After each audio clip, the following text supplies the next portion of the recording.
Maka kita sebut di sini dengan metafisika atau kekuatan spiritual. Maksudnya apa sih? Ada miskah zuzazah, misbah sajarah zaituna dengan arwah khayali di sini, critical factor, critical area. Nah, kita bahas nanti semuanya. Sehingga Imam Ghazali itu ya, dalam kitab Miskatul Anwarnya, beliau membagi ruh itu menjadi 5. Ya, 5. Ya, kalau kita baca kitab Kimia Usaadah, coba dibuka Miskatul Anwar ya, Miskatul Anwar. Nah,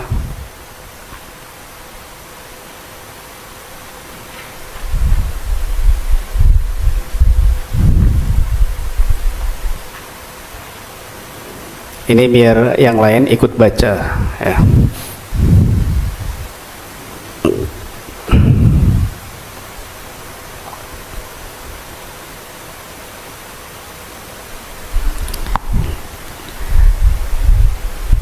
I'lam annal alam alamani.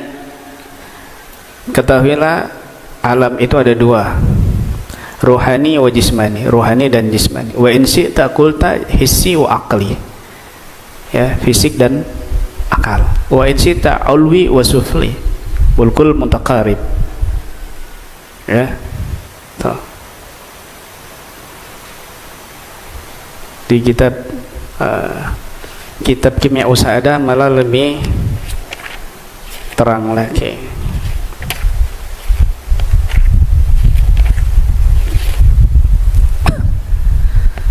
Di kitab Kimia Usaadah malah dikatakan idza syi'ta an ta'rif nafsaka fa'lam annaka min syai'in.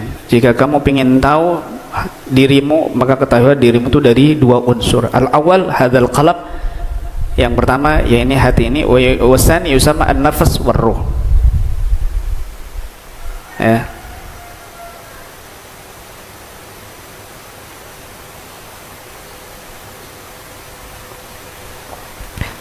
Dan lain sebagainya. Makanya jika ada orang mengatakan halu, manusia unsurnya 2 itu halu, ya dia nggak belajar kitab Imam Ghazali berarti.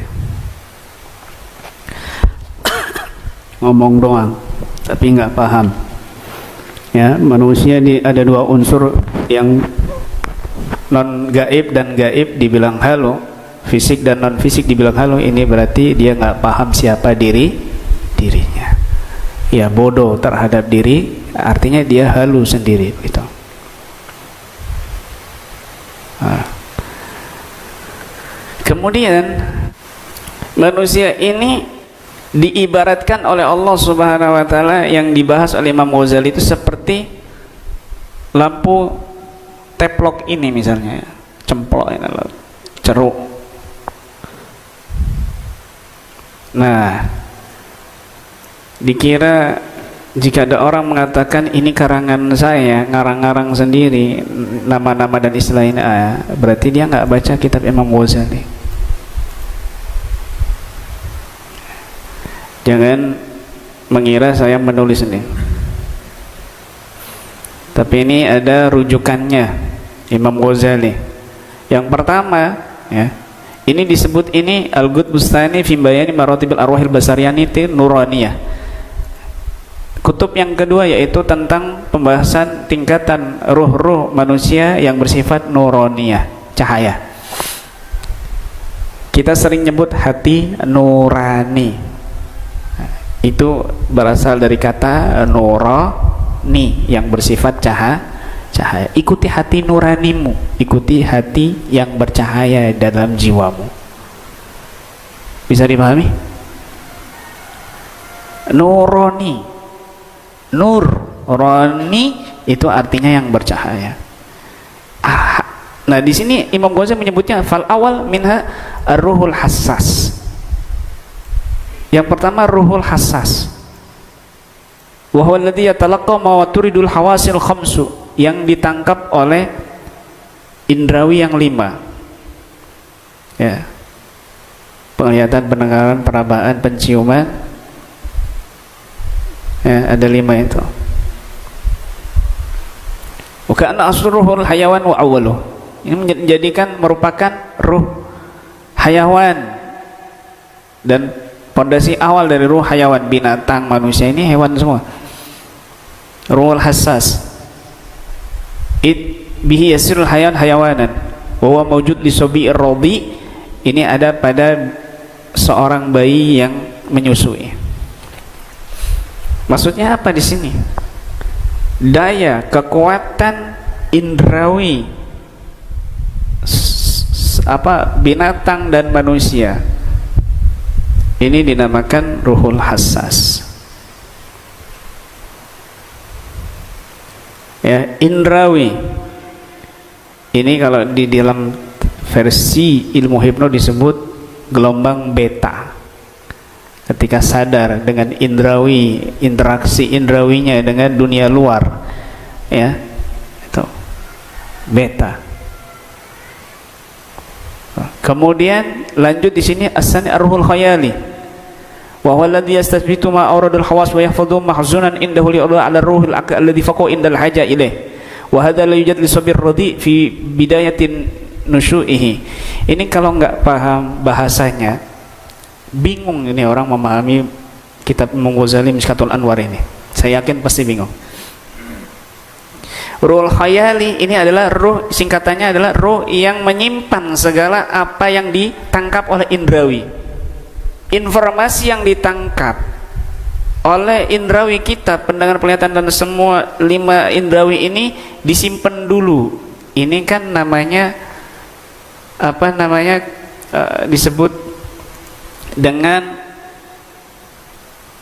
ruhul khayali di sini, critical factor, critical area.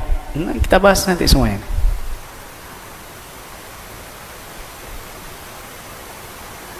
Disimpan dulu pembendaharaan di situ. Nah, ini ada pada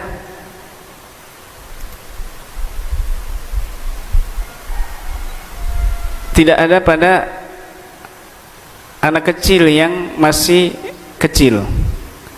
Makanya kalau anak kecil itu misalnya dia lihat mainan ya, kemudian mainan itu diambil, paling nangis sebentar, setelah itu lupa. Kenapa? Karena tidak menyimpan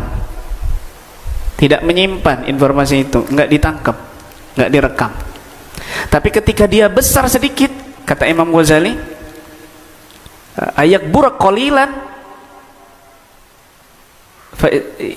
bihaisu idza ghuiba anhu baka wa talaba li baqa'i surati mafudhan fi khayalihi.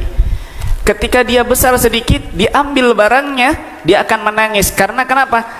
Bayangan itu ada tersimpan di memori akal khayalnya. Nuntut dia, wah, besar sedikit. Dan ini ada pada binatang, sebagian binatang, enggak semua binatang. Misalnya nih, lil faros, apa itu? Laron. Laron ini nggak punya akal khayali. Kenapa? Karena dia melihat teman-temannya yang mendatangi api. Zaman dulu kan api, bukan ini, lampu api. Terus terbakar. Nggak dijadikan pelajaran, nggak direkam di memori akal khayalnya, critical areanya. Nggak direkam, nggak dijadikan pelajaran. Sehingga dari dulu sampai sekarang laron mesti datangi lampu, mesti datangi api, padahal itu membunuh dia, karena dia mengira ya an-nasyrat kawah maftuha ila maudhi'i dia, bahwa lampu itu adalah gelombang yang terbuka kepada tempat yang terang. Dikira itu lampu atau api adalah portal yang membuka untuk yang lebih terang, padahal itu membunuh dia. Paham? Ini nggak ada pada laron ini, nggak ada akal khayali, critical areanya nggak ada, yang mengkritik begini nggak ada. Paham? Tapi sebagian binatang ada, kucing, anjing ada. Nah, ini sulit ini kalau kamu pelajari sendiri, akan sulit kamu artikan. Yang ketiga, ar-ruhul akli. ya, alladzi bihi tudrikul ma'ani al-kharija anil his wal khayal wa huwa al-jawrul insil khas. Ruhul akli ini adalah ruh yang bisa memahamkan kepada makna-makna yang di luar indrawi dan di luar khayali. Dan ini adalah esensi manusia, esensi khusus pada manusia, nggak ada pada binatang dan anak kecil. Begitu. Yang keempat, ruhul fikri. Ini semua ruhul akli ini alam bawah sadar. Ini alam bawah sadar ini semua memori, semuanya ada di situ semua. Ya. Dan makna-makna di luar indrawi dan khayali itu ada di alam bawah sadar. Mindset, pikiran, belief dan lain sebagainya itu ada di pikiran. Itu. Bisa dipahami enggak? Nah, ntar kita praktekkan besok. Ini penting banget ini ilmu ini. Dan ini coba kamu cari, tidak ada buku ataupun disertasi ya, atau tesis yang mengangkat 5 tingkatan ruh ini dengan dikolaborasikan ilmu psikologi dan ilmu hipnotis dengan mengangkat benang merahnya. Itu nggak ada, belum ada. Yang ada pembahasan masalah psikologi, masalah hipno, masalah prana, reiki dan lain sebagainya. Itu aja mentoknya di situ, cakra itu aja. Tapi yang ngangkat Imam Ghazali, karena yang saya lihat tesis-tesis dan disertasi itu malah Imam Ghazali terkenalnya itu salah satu tokoh ulama Islam yang menjadikan filsafat ini menjadi jumud. Ini saya nggak setuju, justru sebaliknya. Karena kalau baca kitab-kitabnya akan paham.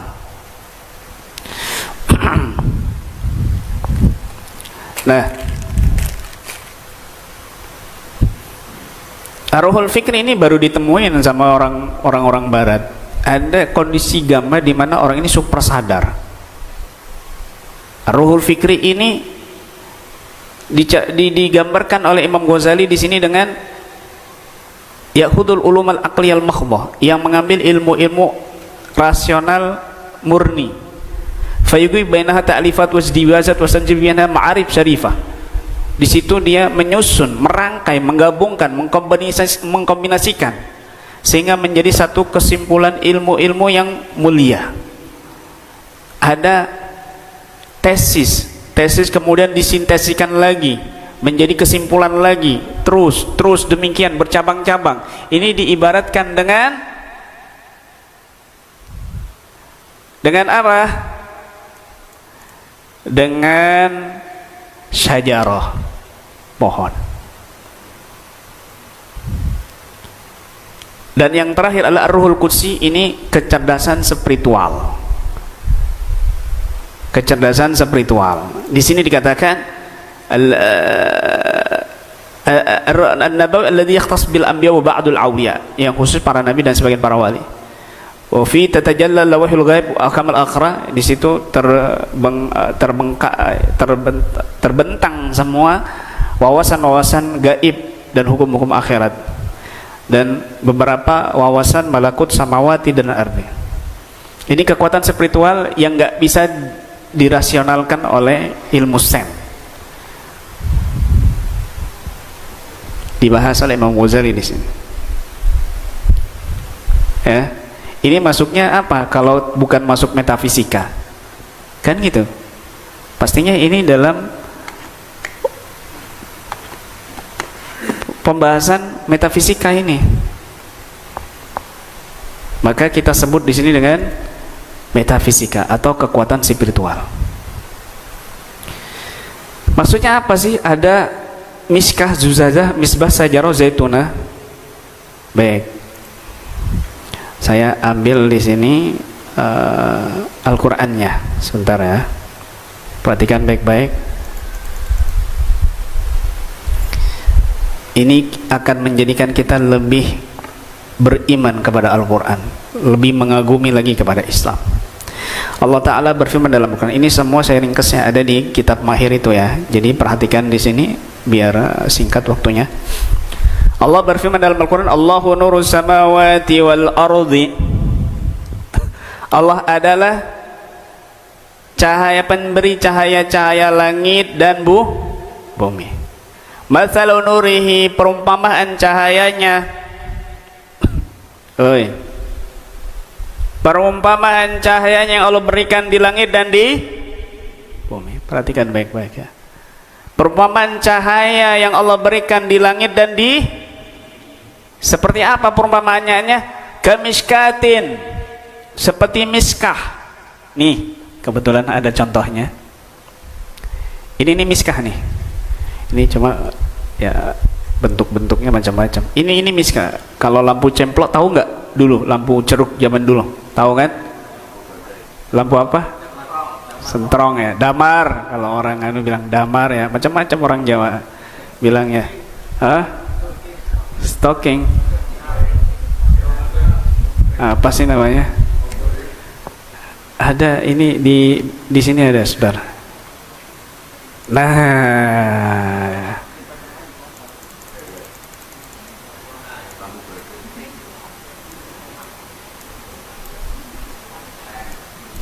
ini ya. Kelihatan nggak?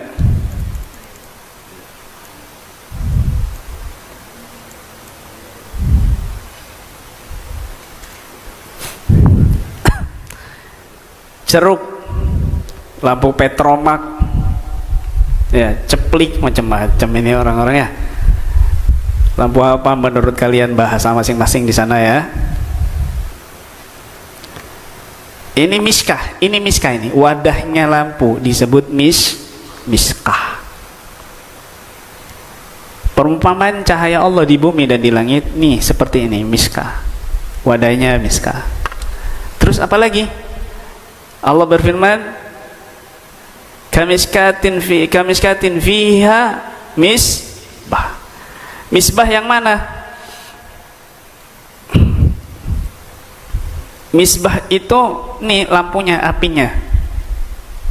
Yang di dalam ini apinya yang terang ini.